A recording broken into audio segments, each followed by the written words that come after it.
Shalom, selamat malam teman-teman. Mana nih? Shalom teman-teman, adik-adik semua. Weh, apa kabar nih?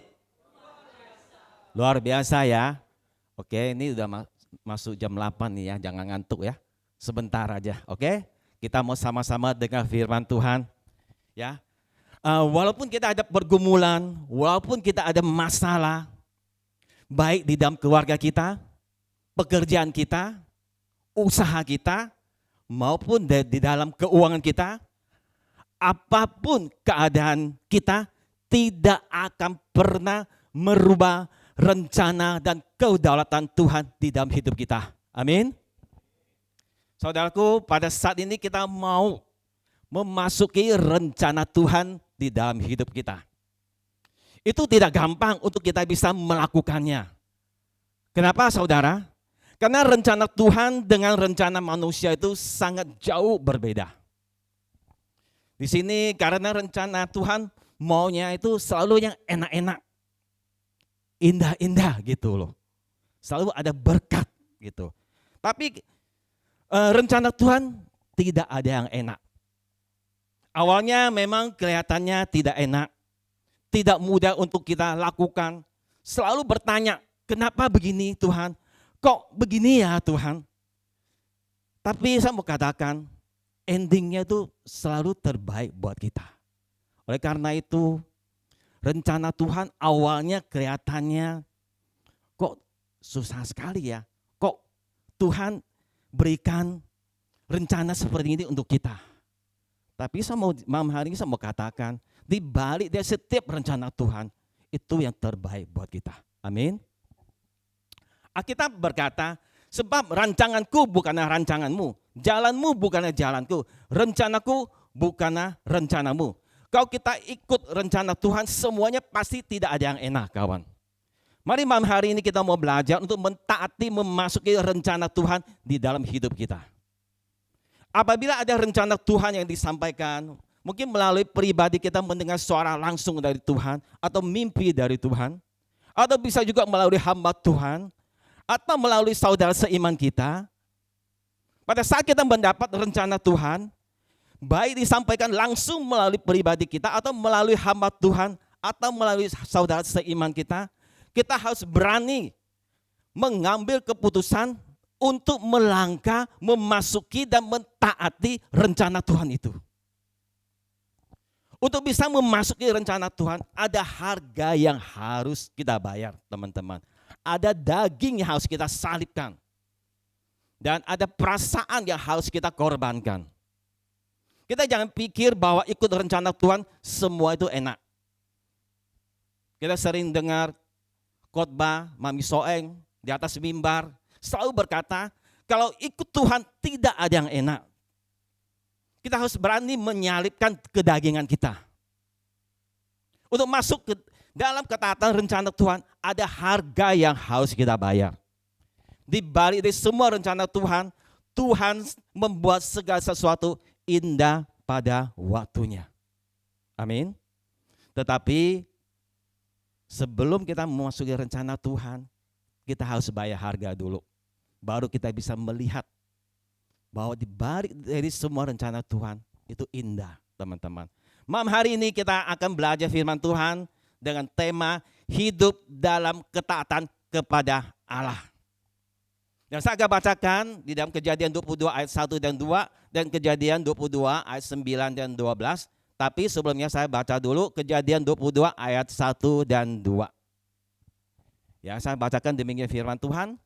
Setelah semuanya itu Allah mencoba Abraham. Ia berfirman kepadanya, Abraham. Lalu sautnya, ya Tuhan. Ayat kedua, firman-Nya, ambillah anakmu yang tunggal itu, yang engkau kasihi, yakni Ishak. Pergilah ke tanah Moria dan persembahkanlah dia di sana sebagai korban bakaran pada salah satu gunung yang akan kukatakan kepadamu. Saudaraku yang terkasih dalam Tuhan, pada perjanjian lama, orang percaya kepada Tuhan selalu mempersembahkan korban bakaran yang hidup kepada Tuhan Allah. Biasanya itu berupa lembu atau domba jantan yang gemuk dan tak bercacat celah. Sedangkan pada saat itu Tuhan meminta Abraham mempersembahkan anaknya yang tunggal dan yang dia kasihi untuk dipersembahkan sebagai korban bakaran. Di sini Alkitab tidak mencatat bahwa pada saat itu Abraham sama sekali tidak ada kata marah atau bersungut-sungut kepada Tuhan atau bertanya kepada Tuhan, kenapa harus anaknya yang tunggal yang dia kasihi untuk dipersembahkan sebagai korban bakaran. Di sini Alkitab sama sekali tidak mencatat semua itu. Abraham hanya taat menuruti semua perintah Tuhan. Wow, ini sangat luar biasa, teman-teman. Saudaraku terkasih dalam Tuhan, pada saat itu Abraham memiliki, saya mau katakan kalau pada saat itu Abraham memiliki banyak anak. Dan Tuhan meminta Abraham untuk mempersembahkan salah satu anaknya. Ya mungkin anaknya yang kurang ajar. Atau anaknya pemberontak, pemabok dan sebagainya. Tuhan meminta anaknya yang kurang ajar kepada Abraham pada saat itu. Seandainya Abraham memiliki banyak anak, saya rasa Abraham mempersembahkan anaknya yang pemberontak atau yang kurang ajar atau pemabok kepada Tuhan, mungkin dia oke-oke aja. Karena anaknya kurang ajar. Karena anaknya banyak. Tapi di sini saya mau katakan, kita bisa membayangkan bagaimana perasaan Abraham pada saat itu. Masih sangat sedih sekali. Kenapa? Karena Abraham begitu mengasihi anaknya. Dia mempersembahkan anaknya satu-satunya yang dia kasihi kepada Tuhan Allah. Yang Allah minta kepada Abraham. Saudara bisa bayangkan ya. Abraham hanya memiliki satu anak pada saat itu. Tuhan meminta satu-satunya anak yang dia miliki. Yang dia mendapatkan anak itu pada saat dia usia tua. Saudara bisa membayangkan bagaimana perasaan Abraham pada saat itu. Pasti sangat sedih sekali teman-teman. Tapi karena Abraham begitu mengasihi Allah, melebihi segala yang dia miliki. Bahkan dia mau mengorbankan anaknya yang tunggal. Itu tanpa berkata sepatah pun kepada Tuhan. Abraham hanya taat saja kepada Tuhan. Apa yang Tuhan minta daripada Abraham, yaitu anaknya satu-satunya yang dia miliki. Dia mempersembahkan anaknya kepada Tuhan. Dia tanpa ada komen sepatah kata pun kepada Tuhan. Itulah kita melihat begitu dahsyatnya hati Abraham. Dia begitu mencintai Abraham lebih dari segalanya yang dimiliki. Saya mau katakan saudaraku, seringkali iman kita diuji oleh Tuhan. Karena itu jangan engkau mengasihi sesuatu melebihi engkau mengasihi Tuhan Allahmu di dunia ini. Dan itu akan menjadi berhala bagimu. Mari kita belajar mengasihi Tuhan lebih dari segala-galanya. Mam, hari ini kita mau belajar dari Abraham. Bagaimana Abraham begitu mengasihi Tuhan melebihi dari semua yang dia miliki. Mari kita lihat di Kejadian 22 ayat 9 sampai 12. Saya bacakan demikian firman Tuhan. Sampailah mereka ke tempat yang dikatakan Allah kepadanya. Lalu Abraham mendirikan mezbah di situ. Disusunnyalah kayu, diikatnya Ishak anaknya itu dan diletakkannya di mezbah itu di atas kayu api. Ayat 10, sesudah itu Abraham mengulurkan tangannya lalu mengambil pisau untuk menyembelih anaknya. Ayat 11. Tetapi berserulah malaikat Tuhan dari langit kepadanya, Abraham, Abraham, sautnya, ya Tuhan. Ayat 12. Lalu berfirmanlah, jangan bunuh anak itu dan jangan kau apa-apakan dia. Sebab telah ku ketahui sekarang bahwa engkau takut akan Allah dan engkau tidak segan-segan untuk menyerahkan anakmu yang tunggal kepadaku. Teman-teman, di sini kita mau belajar. Sebenarnya pada saat itu Tuhan hanya melihat Abraham. Tuhan hanya mengetes hati Abraham. Apakah hati Abraham itu rela mempersembahkan anaknya Ishak kepada Tuhan? Tuhan tidak mungkin mau mengambil anaknya Abraham, yaitu Ishak. Tuhan bukan Dewa Baal yang disembah di dalam perjanjian lama di Kanaan. Ketika Abraham menunjukkan kasihnya kepada Tuhan, maka Tuhan tahu Abraham rela mempersembahkan anak yang tunggal kepada dia. Kita lihat di sini bahwa Tuhan menguji kepercayaan dan ketaatan Abraham kepada Tuhan. Di sini Tuhan menguji Abraham untuk memperdalam kapasitas imannya di dalam mentaati Tuhan. Dan dengan itu Abraham dapat terus meningkatkan, membangun hubungannya lebih dalam lagi kepada Tuhan. Sama seperti api memurnikan biji besi untuk mendapatkan logam mulia. Maka Allah memurnikan kita melalui situasi-situasi yang sulit. Kita diproses Tuhan sehingga kita bisa menjadi bejana yang indah. Ketika kita diuji, kadang kita dapat mengeluh. Kenapa Tuhan izinkan semua ini terjadi atas hidup kita? Apa dosa dan kesalahan kita? Kadang bukan dosa dan kesalahan kita, tapi Tuhan hanya ingin mau melihat seberapa ketaatan dan iman percaya kita kepada Dia. Jangan hanya pada saat Tuhan memberkati kita selalu bilang Tuhan itu baik. Pada saat kita diberkati Tuhan, kita rajin melayani Tuhan. Tapi pada saat Tuhan mengambil milik kita seperti harta kita, rumah kita, Tuhan menutup pintu usaha kita, apakah kita masih tetap berkata Tuhan itu baik? Apakah kita masih tetap mau melayani Tuhan? Mari teman-teman, kita introspeksi diri kita masing-masing. Apakah kita sungguh-sungguh mengasihi Tuhan dengan segenap hati kita, melebihi dari segala apa yang kita miliki di dunia ini. Di sini kita mau melihat, kita mau belajar, melihat bagaimana cara Tuhan turut bekerja dalam segala sesuatu di dalam hidup kita. Dan bagaimana Tuhan menyatakan bahwa Dialah yang bisa pegang kendali atas hidup kita. Tapi seringkali iman manusia itu goyah, tidak kuat pada saat menghadapi tantangan. Seringkali kita lebih melakukan sesuatu yang bukan kehendak Allah, ini menyebabkan kita menyimpang dari ketaatan kita kepada Tuhan. Kita harus percaya ketika kita memberi kepada Allah apa yang Allah minta, maka Dia akan membalas kepada kita jauh lebih daripada apa yang kita impikan. Ketika kita mau sungguh-sungguh berkorban bagi Tuhan, maka Dia Tuhan juga yang sanggup melakukan lebih banyak dari yang kita doakan dan yang kita harapkan. Pada saat kita memasuki rencana Tuhan, awalnya memang susah untuk kita melangkah.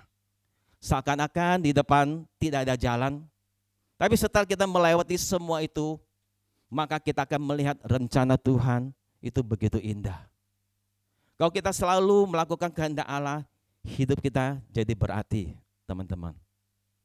Dan malam hari ini saya ingin bersaksi hidup saya, bagaimana ketika saya memasuki rencana Tuhan, dan pada saat itu saya melihat Tuhan itu begitu baik. Bapak Ibu yang terkasih dalam Tuhan, pada tahun 2018, pada saat itu suatu hari pagi-pagi saya bangun menyembah Tuhan.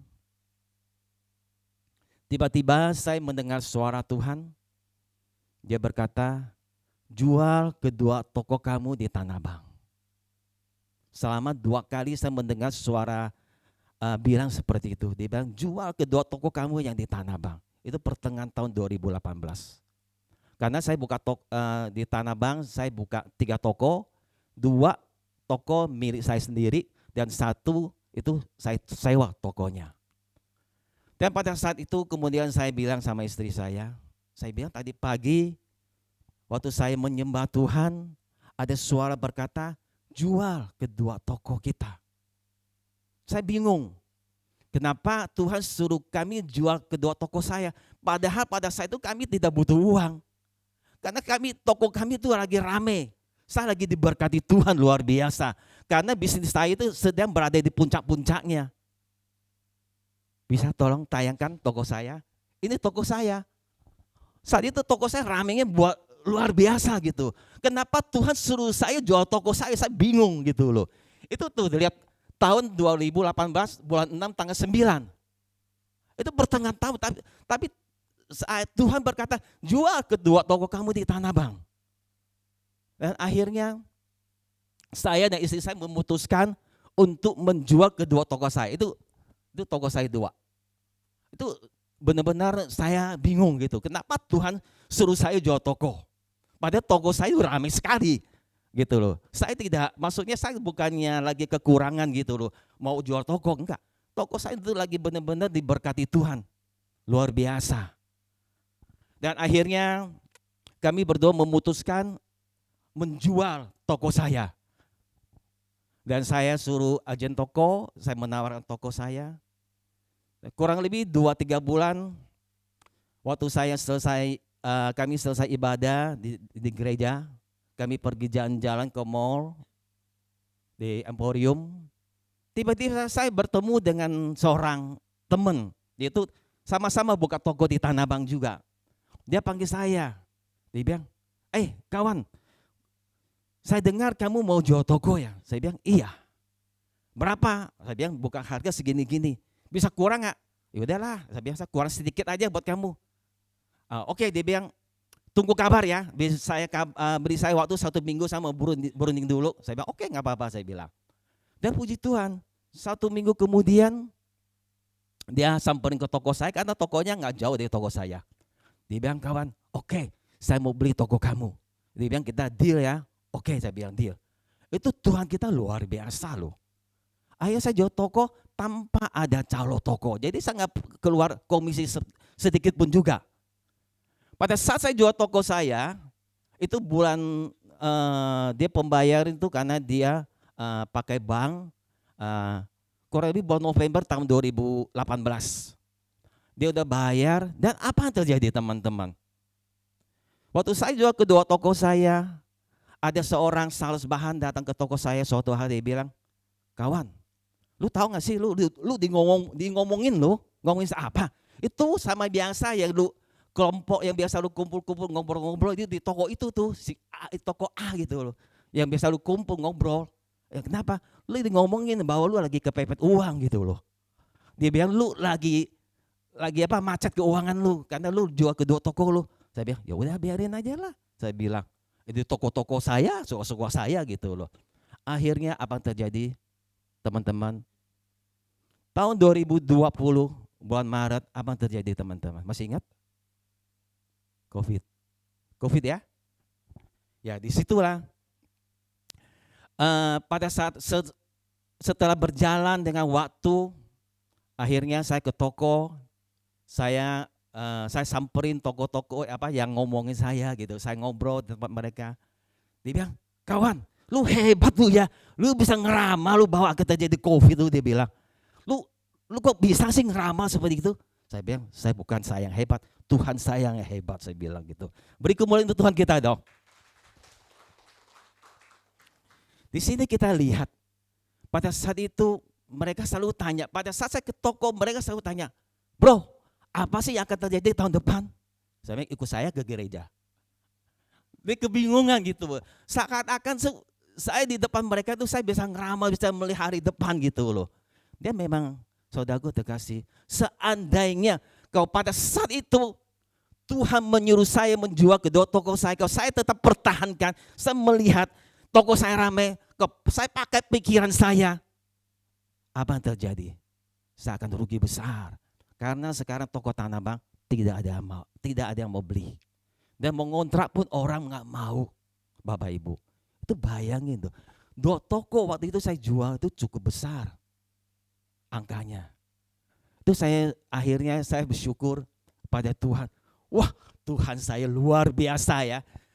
Apa yang sebelum terjadi, Tuhan sudah bisa tahu kasih saya gitu loh. Kasih tahu saya bahwa saya harus jual toko saya dulu. Sekarang saya nyaman sekali gitu loh. Saya sewa toko, sekarang cuma tinggal 1 toko aja saya sewa. Dan harganya pun jauh murah sekali teman-teman.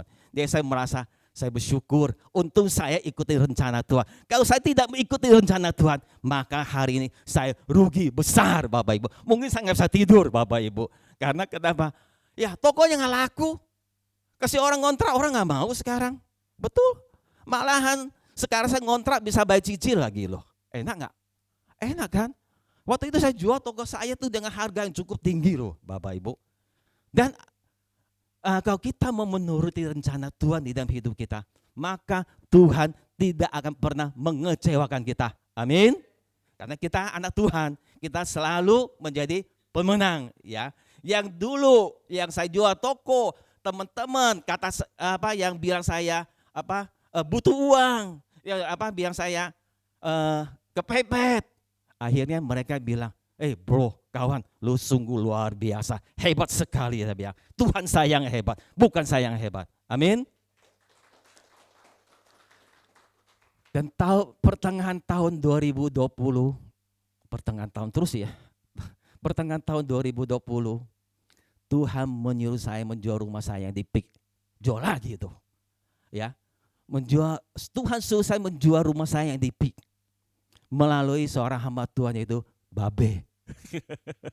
Babe dapat mimpi, ya dia bilang, Tuhan suruh jual rumah ini. Ya, memang awalnya Babe nggak berani bilang. Mungkin gak enak kali ya. Kalau dibilang suruh jual. Tapi ya karena itu Babe dapat mimpi, Babe bilang dengar, sangat jelas dengarnya Babe ya waktu itu ya. Tuhan menyuruh saya jual rumah itu. Akhirnya begitu saya mendengar cerita Babe seperti itu, saya kasih tahu istri saya dan kami langsung tidak tanya apa-apa. Langsung saya suruh orang renovasi rumah saya, ngecat semua rumah saya yang di PIK. Akhirnya saya menawarkan rumah saya kepada orang. Akhirnya saya jual rumah saya yang di PIK.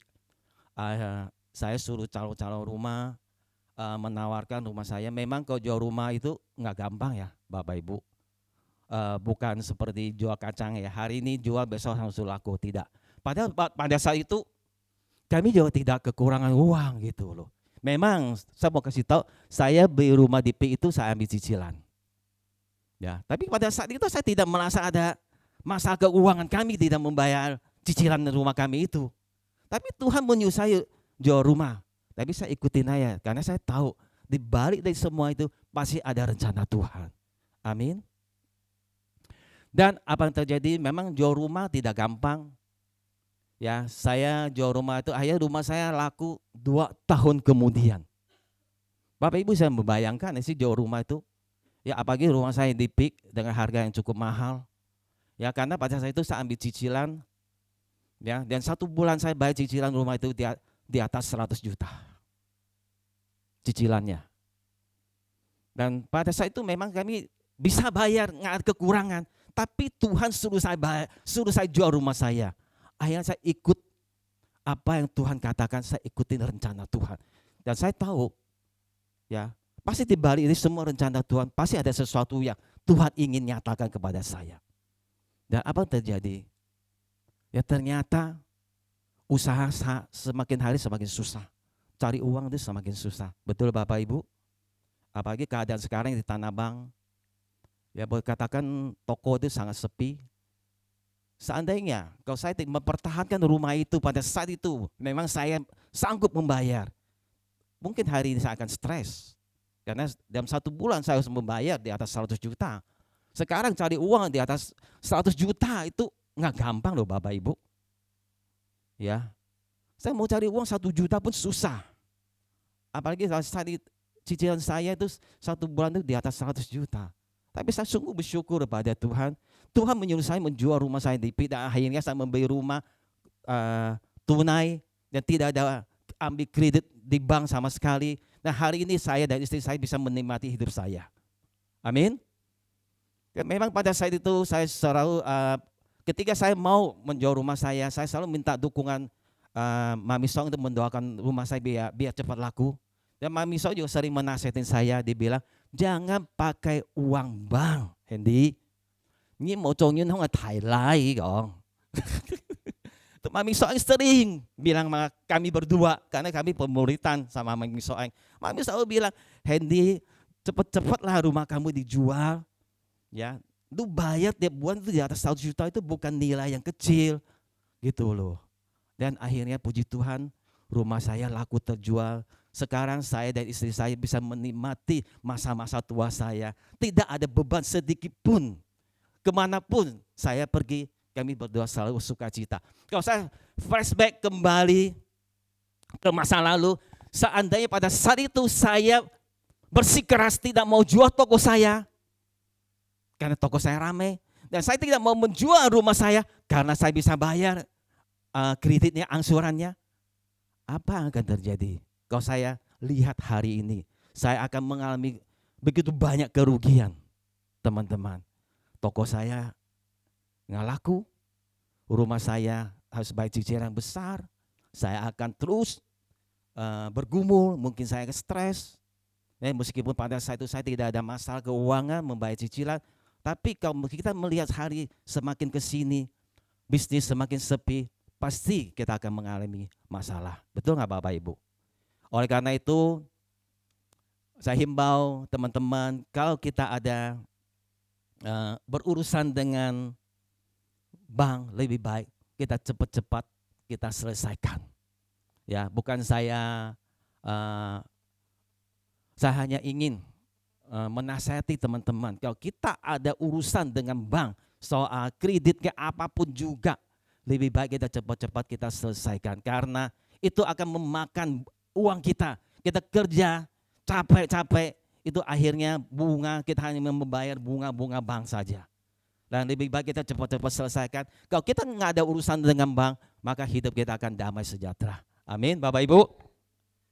Ya, itu adalah kesaksian saya. Saya sungguh bersyukur kepada Tuhan. Tuhan begitu baik. Ya, pada saat saya memasuki rencana Tuhan, akhirnya saya bisa melewati semua masa-masa sulit saya, dan saya tidak mengalaminya, dan saya bisa melihat bahwa Tuhan saya itu sungguh luar biasa. Amin. Beri kemuliaan untuk Tuhan kita. Kenapa orang diberkati Tuhan? Karena Tuhan melihat ketaatan hati orang itu, dan Tuhan mempercayai orang itu. Apakah dia lebih mementingkan apa yang dia miliki atau kepada sumber berkatnya? Tuhan melihat sikap hati orang supaya ketika orang itu diberkati, dia tidak mencintai berkatnya, tetapi dia tetap mencintai Tuhan sebagai sumber berkatnya. Oleh karena itu teman-teman, mari memang hari ini kita mau belajar. Kita mau ambil satu komitmen untuk sungguh-sungguh masuk dan mentaati setiap rencana Tuhan di dalam hidup kita.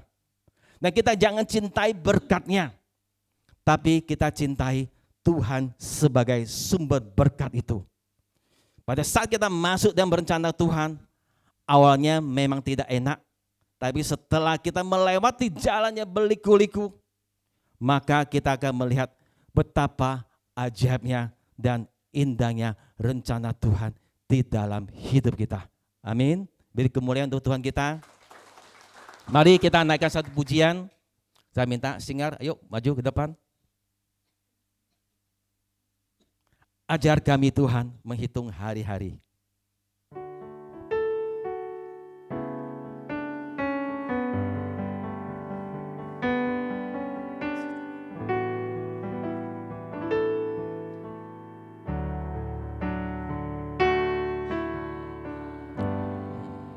Tuhan menghitung hari-hari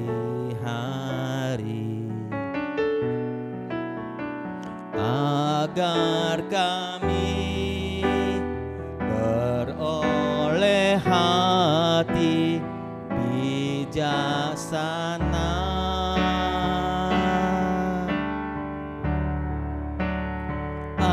Ajar kami Bapa hidup dalam jalan-Mu,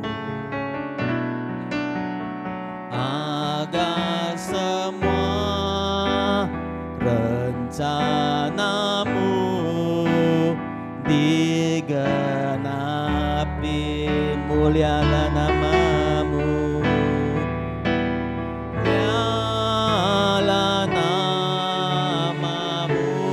Tuhan, dan ajab jalan-Mu, pimpin kami di setiap waktu. besar setiamu Tuhan, agunglah karyamu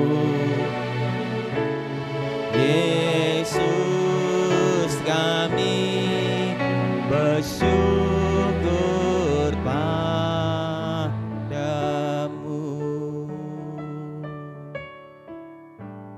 Kalau hari ini kita ada sebagaimana kita ada, semua karena anugerah Tuhan di dalam hidup kita. Tuhan masih memberikan kita kesempatan untuk kita bisa menjalani hidup ini bersama dengan Tuhan, masuk ke dalam rencananya yang besar dan menggenapi setiap rancangan-Mu di dalam hidup kami ya Bapa. Oleh karena itu, pada malam hari ini kita datang dalam hadirat Tuhan dengan penuh kerinduan kita, untuk kita berkata kepada Tuhan, biarlah Tuhan Kau mengajar kami menghitung hari-hari hidup kami, agar setiap kami memperoleh hati yang bijaksana untuk melakukan setiap kehendak-Mu dan rencana-Mu supaya digenapi di dalam kehidupan setiap kami. Ajar kami ya Bapa. Mari kita katakan, ajar kami Tuhan. Kami Tuhan, amin,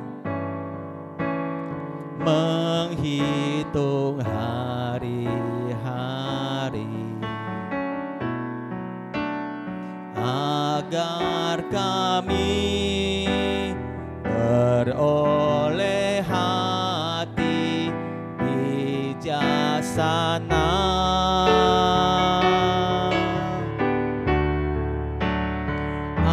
Ajar kami Bapa, hidup dalam jalan, agar semua